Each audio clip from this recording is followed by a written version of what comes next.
Hi everyone, how are you today? I hope you are in a good, healthy, and also happy condition. So today we meet again to discuss about introduction to recount text. Okay, hai semuanya, kita berjumpa lagi.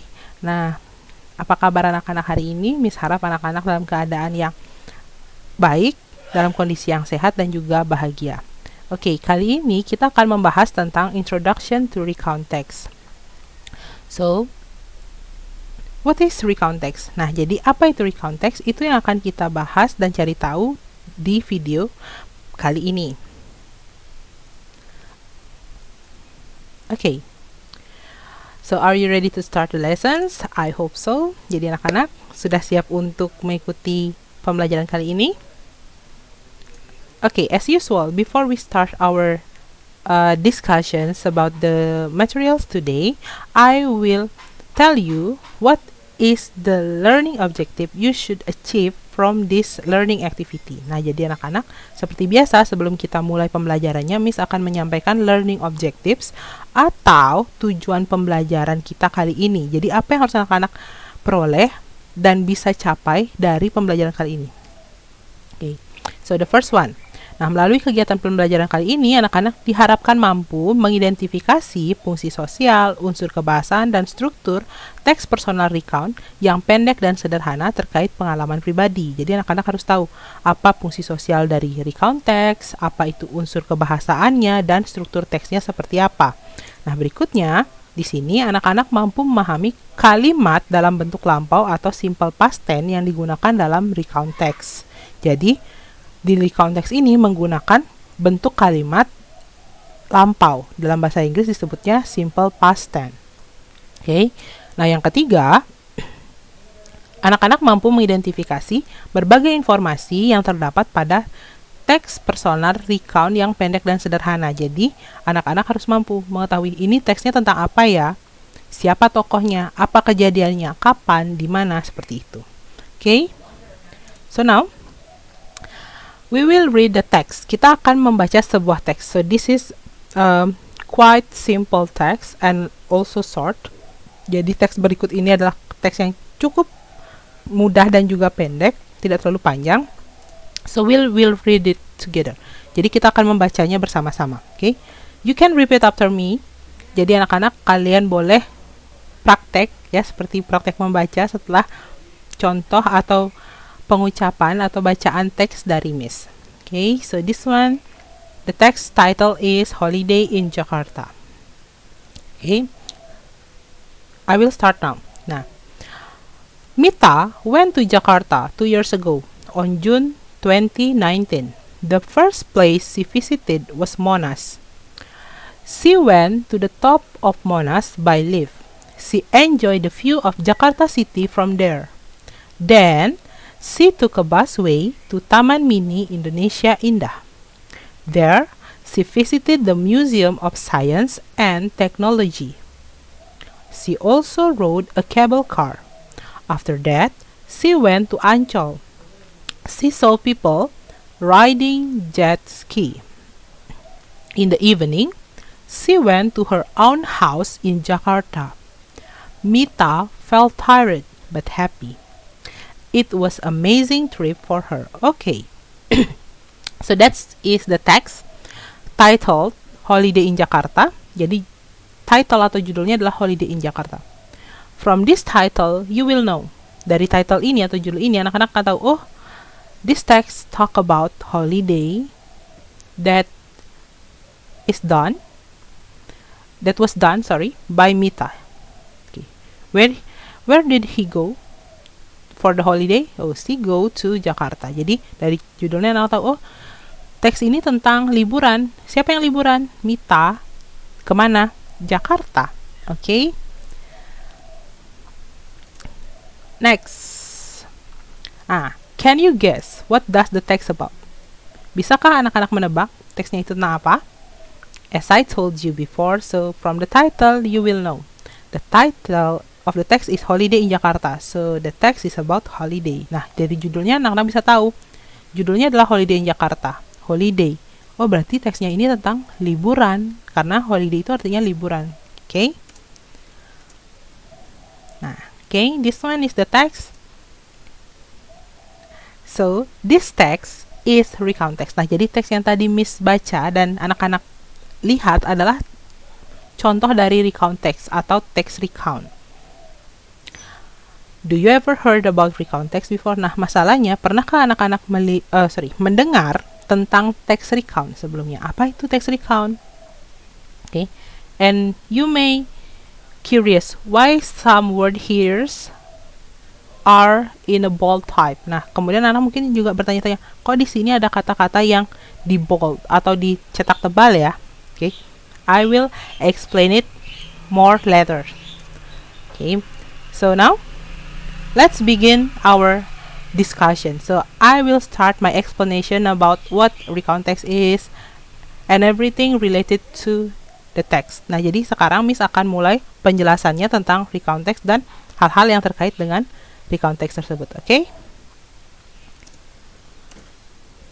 So, what is recount text? Apa itu recount text? So, recount text is a text about someone personal experience. Jadi, recount text ini adalah sebuah teks tentang pengalaman pribadi yang dialami seseorang di waktu yang lampau. Berikutnya, the purpose is to inform about past event, activity, or experience. Tujuannya adalah untuk menceritakan tentang kejadian yang sudah lampau ataupun pengalaman yang sudah lampau yang dialami seseorang. Nah, berikutnya, consists of 3 parts. Ya, jadi terdiri dari 3 bagian. Apa saja? Orientation, bagian pembuka, event, isi atau kontennya, reorientation, bagian penutup, closing. Next, commonly recount text uses simple past tense. Nah, seperti yang sudah tadi di awal di learning objective disampaikan, recount text ini menggunakan pola kalimat yang disebut dengan simple past tense. Apa itu? Pola kalimat tentang kejadian yang sudah lampau. Okay. Generic structure of recount text. Okay, so if you see, the generic structure of recount text will be like this. Nah, jadi anak-anak, jika anak-anak bisa lihat di sini, generic structure atau bagian dari recount text itu terlihat seperti ini. Jadi ada bagian awal, opening, it's called orientation. Jadi bagian pertama di sini, opening atau pembuka, disebut dengan orientation. And then the content, isi, it called events. And the last one, the closing, we call it reorientation. Nah, bagian penutupnya ini kita sebut dengan reorientation. And what are they? Apa sih mereka ini? Apa sih orientation itu? Apa itu event? Apa itu reorientation? Okay. I will explain more about each part of the generic structure of recount text in the next part or the second part. Nah, jadi Miss akan jelaskan setiap bagian dari generic structure recount text ini di bagian atau part kedua. Okay?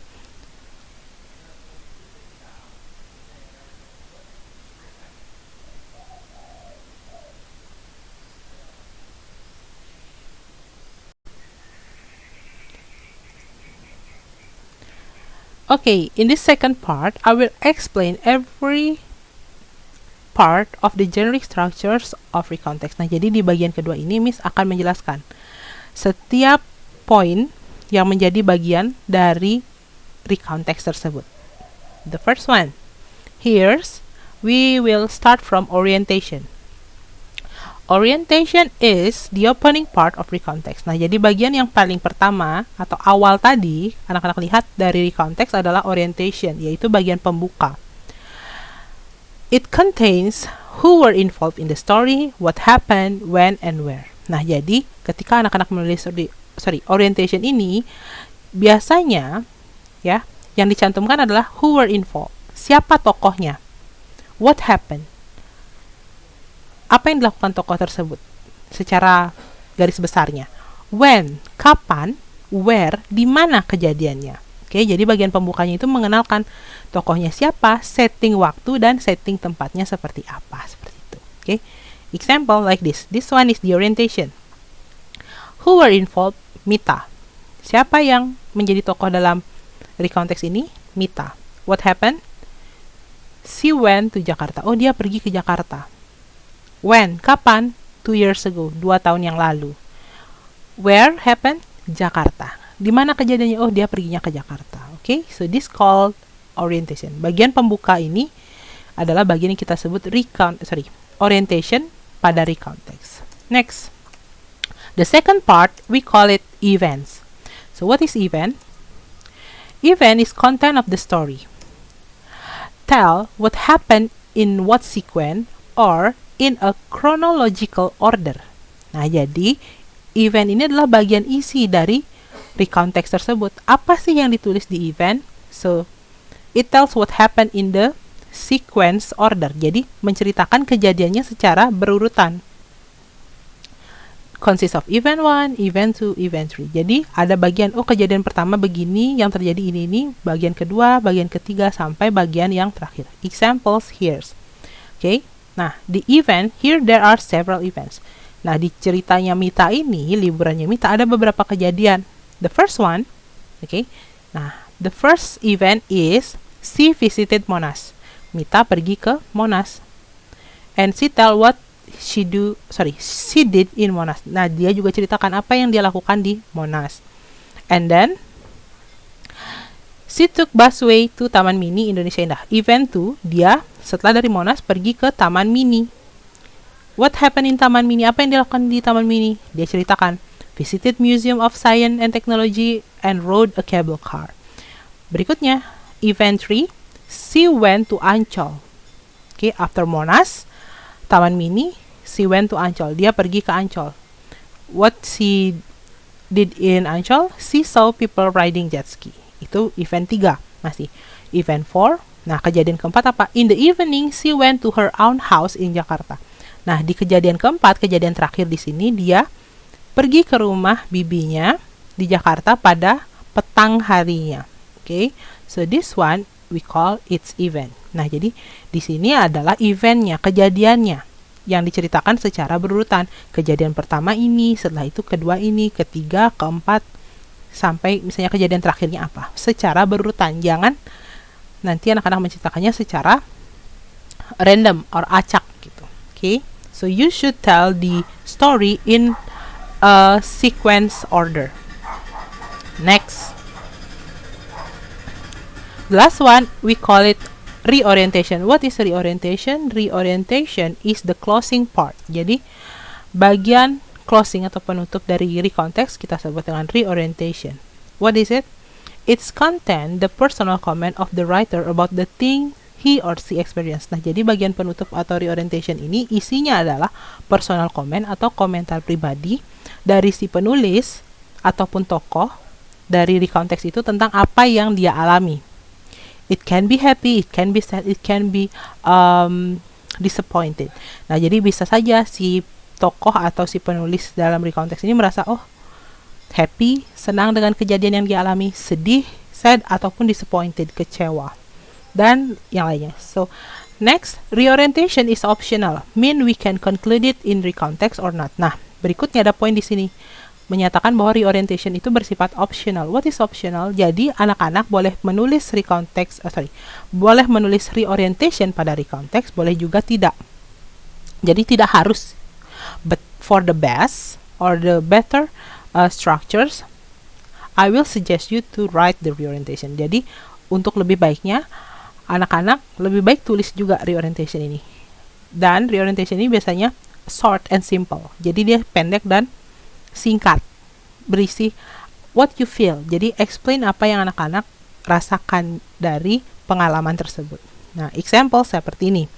Mita felt tired but happy. Mita merasa lelah tapi dia senang. It was amazing trip for her.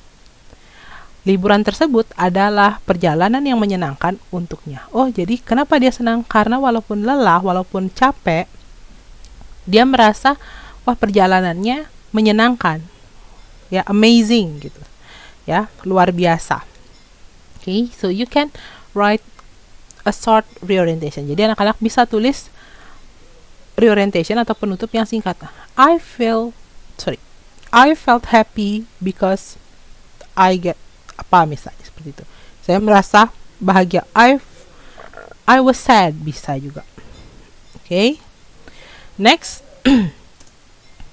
Okay, so the look of the generic structure of recontext will be like this. Jadi seperti ini, ya.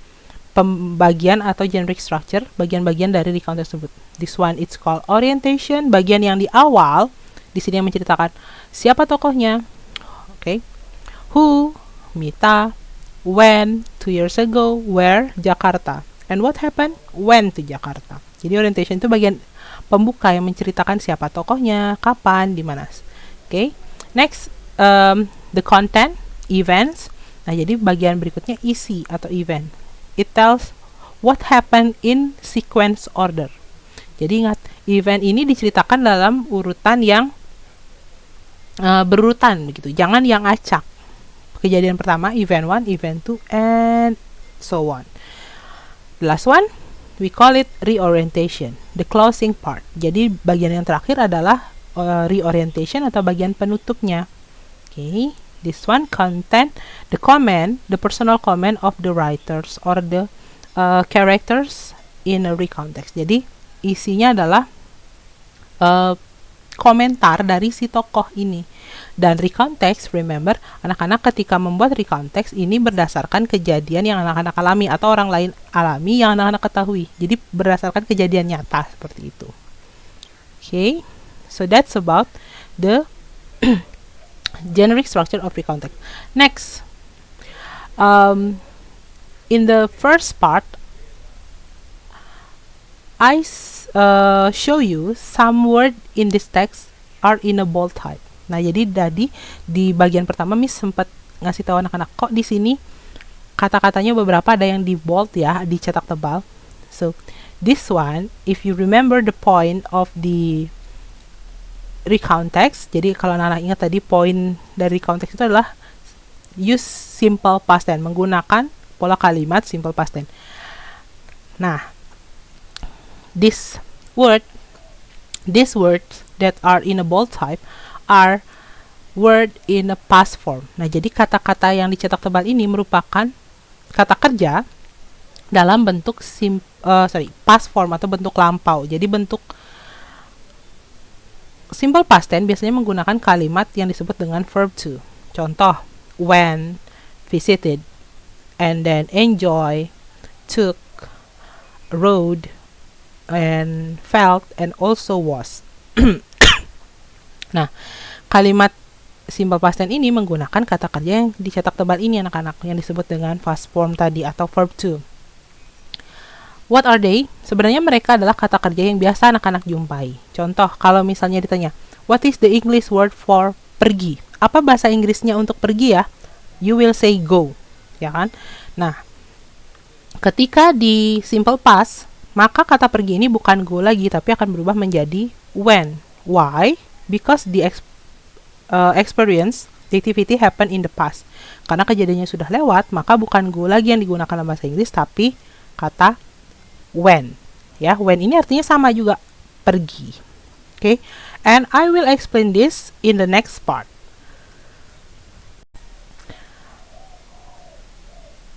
Okay, now I will explain about these bolded words and also what simple past is. Nah, jadi di bagian berikutnya ini Miss akan menjelaskan tentang apa itu kata kerja yang dicetak tebal ini, verb to, dan apa itu simple past tense. Okay, so here they are. Simple past tense. So what is simple past tense? Simple past tense is a sentence pattern express the activity that began and ended in the past. Jadi simple past tense ini seperti yang Miss sudah ceritakan di awal, merupakan pola kalimat yang mengungkapkan tentang kejadian yang terjadi dan berakhir pada masa lampau. Remember, masa lampau atau past dalam bahasa Inggris ini bukan berarti harus kejadian yang bertahun-tahun yang lalu. No. Kejadian 10 detik yang lalu yang sudah terjadi, sudah lewat, dan sudah berakhir, itu merupakan past dalam bahasa Inggris. Jadi kejadian 1 menit yang lalu itu juga past. Okay. Misalnya ada anak yang jatuh. Tadi jatuh, baru aja beberapa detik yang lalu. It's past. The boy fell from the chair, misalnya gitu. Anak laki-laki itu jatuh dari kursinya. Oke, next, use verb in past form or verb to. Nah, berikutnya poinnya, simple past tense ini menggunakan kata kerja atau verb dalam bentuk past form, dalam bentuk lampau, atau disebut dengan verb to. Seperti apa contohnya? Ya tadi, Contohnya kalau anak-anak bilang pergi, bahasa Inggrisnya apa? Go. In simple past, it become went. Jadi go akan berubah menjadi went dalam kalimat simple past. Next, use adverb of time such as yesterday, just now, last night, last year, 2 days ago, etc. Jadi di simple past tense ini menggunakan keterangan waktu. Contohnya yesterday kemarin, just now tadi, last night kemarin malam, last year tahun lalu, 2 days ago, dan yang lainnya. Jadi ada banyak contoh keterangan waktu lampau yang bisa anak gunakan. Misalnya 10 menit yang lalu, 10 minutes ago. 1 jam yang lalu, 1 hour ago, seperti itu. Okay.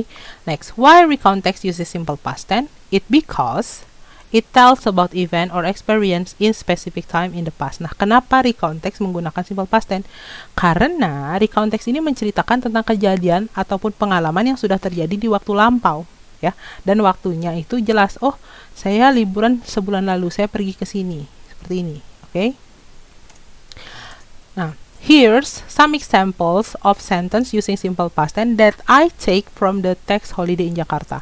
Basically, all the sentence in Holiday in Jakarta is in simple past tense, but I take or pick some of the sentences. Jadi, semua kalimat di teks tadi yang judulnya Holiday in Jakarta itu menggunakan simple past tense, anak-anak.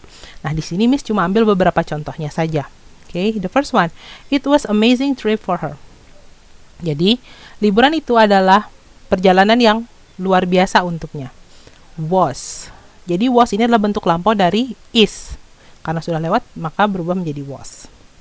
Mita went to Jakarta 2 years ago. Mita pergi ke Jakarta 2 tahun yang lalu. When. Artinya pergi. Ya, go berubah jadi when karena kejadiannya sudah 2 tahun yang lalu. Next. She enjoy the view of Jakarta City from there. Dia menikmati pemandangan kota Jakarta dari sana. Menikmati, enjoy, pakai ed di sini karena dia menikmatinya sudah lewat. Gitu. She also rode a cable car. Dia juga mengendarai atau menaiki kereta gantung.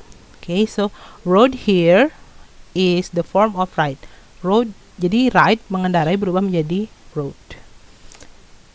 Nah, here are the pattern. Jadi, pattern atau pola dari simple past tense itu selalu ada subject, verb to, and object.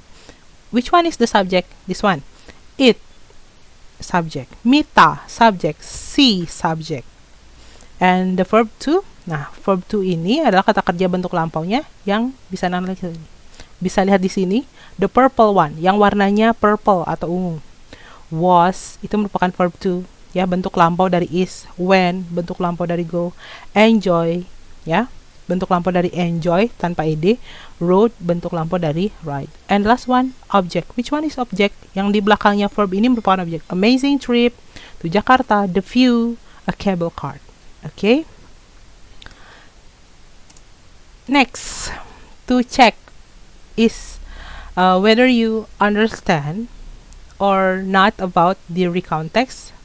Let's take a look to this two text. Jadi untuk mengetahui apakah anak-anak sudah cukup paham tentang recount text atau belum, lihat 2 teks berikut. Okay? The first one, you will read this. Jeff is a very athletic person. He does a different kind of exercise. Ini teks yang pertama. Nah, berikutnya, teks yang kedua. On New Year of 2020, Dewi spent her holiday at Pandawa Beach. Your task is, okay, which one is recount text? Anak-anak tentukan kira-kira teks mana yang merupakan teks recount. Okay, so I will give you about 30 seconds. Jadi Miss kasih waktu 30 detik kira-kira untuk guessing, menebak dari awal bagian kalimat. Anak-anak bisa nebak nggak mana yang merupakan recount text? Remember, recount text tell about personal experience in the past. Jadi tentang kejadian atau pengalaman seseorang secara pribadi di waktu yang lampau. Jadi ketika bicara recount text, oh ini kejadiannya sudah lewat. Which one? Okay, we check. Which one is recount text? Kita lihat yang mana merupakan text recount. Yes. The second text. Jadi teks yang kedua ini merupakan recount. Why? If you look at in the beginning of the text, on New Year of 2020, pada tahun baru tahun 2020. Dari sana aja anak-anak sudah tahu, oh, pada tahun baru 2020. The event or the experience happened in the past. Already ended. Jadi anak sudah tahu, oh, kejadiannya tahun 2020. Berarti ini udah lampau. Ya, kejadiannya sudah selesai, sudah tidak ada lagi. Maka dari itu, second text, jadi teks kedua ini merupakan recount text, dan dia juga bercerita tentang hal yang fakta. Apa itu? Holiday, tentang liburan-liburan di Pandawa Beach. Oke? Next. Nah, I will give some short summary about what we already discussed today. Jadi Miss akan jelaskan apa saja rangkuman dari yang sudah kita bahas kali ini. So, recount text is a text about someone personal experience. Jadi anak-anak ingat, recount text itu merupakan teks tentang pengalaman seseorang di waktu lampau, in the past. Second, the purpose to inform about past event, activity, or experience. Tujuannya adalah untuk menceritakan tentang kejadian di waktu yang lampau, retell past event. The third, consists of orientation, event, reorientation. Jadi, recount ini terdiri dari bagian orientation, pembuka, event, bagian inti atau isinya, reorientation, bagian penutup. And, recount text uses simple past tense, a sentence pattern, express activity in the past. Jadi ingat, recount text menggunakan simple past tense, yaitu pola kalimat tentang kejadian di waktu yang sudah lampau. And, the simple past use verb in past form or verb to. Ingat tadi yang dicetak-cetak tebal. Kata kerja dalam simple past tense adalah kata kerja verb to atau kata kerja lampau. The last one, use adverb of time such as yesterday, just now, last night, last year, 2 days ago. Jadi ada keterangan waktu di sana. Kapan kejadiannya? Yesterday, kemarin, just now, last night, last year, 2 days ago.